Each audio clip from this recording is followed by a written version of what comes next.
Now we are going to install the outside passenger side strut. I've installed the inside strut on the passenger side just as I did the strut on the driver's side, the inside strut. So now the outside strut on the passenger side, and that will be the last one. I've marked the holes just as I did in the first video, and now I'm taking off the tape and I'm leaving this to mark the line for the strut hinge edge. That would be the short strut. This edge here sits on that line. I've already dry fitted this unit to make sure all of the holes were lined up, and my edge is directly on the line. So now what we have to do is put the silicone water sealer around the bolt holes. And to do that, a nice bead, continuous, around the entire perimeter of the bolt holes. Then connecting here to there, and here to there. That way we have no water infiltration at all underneath this strut to get to those holes. Do the same thing on the front.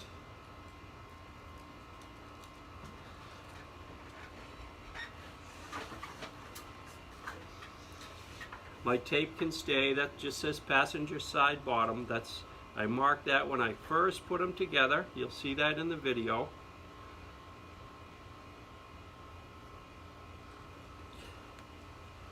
Nice continuous bead. And where you start, again, if you lift the caulking gun or whatever you're using, this is supplied, the Loctite sealant is supplied in the package. If you lift it off, make sure you start again and intersect the line that you just stopped at, and make sure they connect to keep a seal. Now we're connecting across.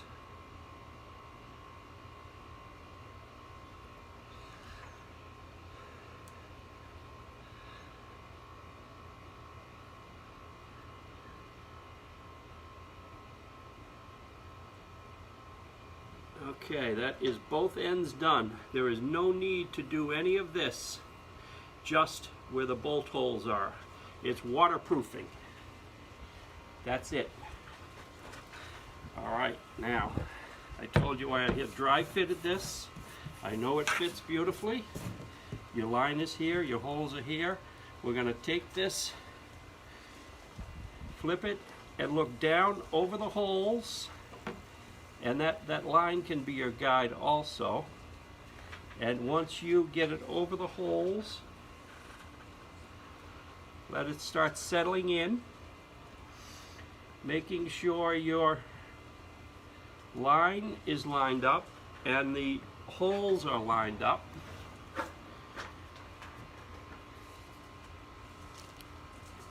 Have your bolts ready, series of 5/8 bolts.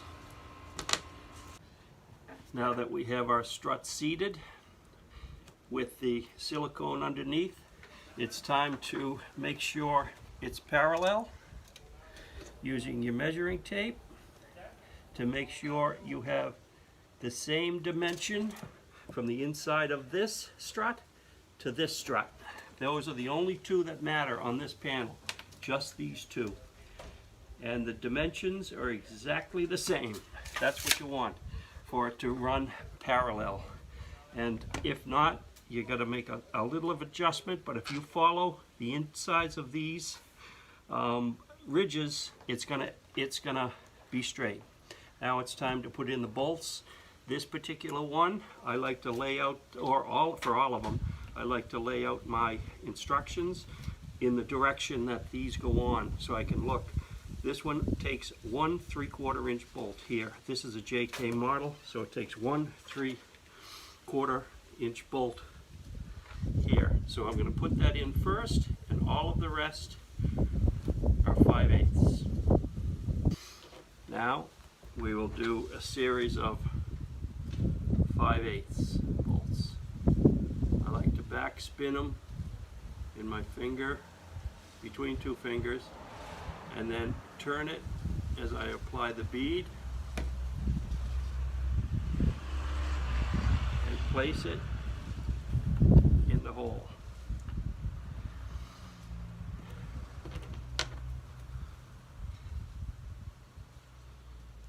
Back spin.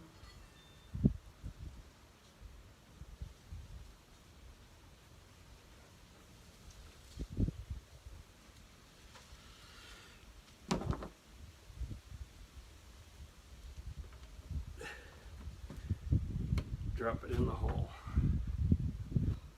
Back spin it in your fingers, and then rotate it back around.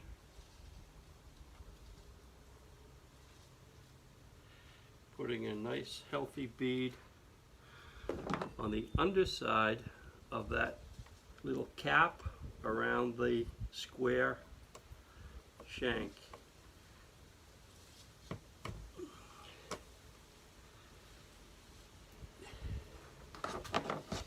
And that will seal out any form of weather, car wash, anything that you run into. And again, all stainless steel bolts, aluminum struts, hinges, everything is rust proof, so you'll never have an issue. And as you can see, I left the silicone to dry a bit on the other side so that it's easier to clean up when it is partially hardened. It comes off in a large clump as opposed to being a mess.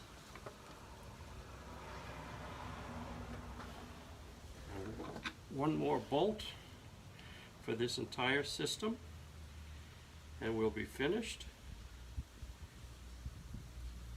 other than putting on the nuts and washers on the interior, and then a cleanup, and that will be it for this Jeep. And then let the good times roll.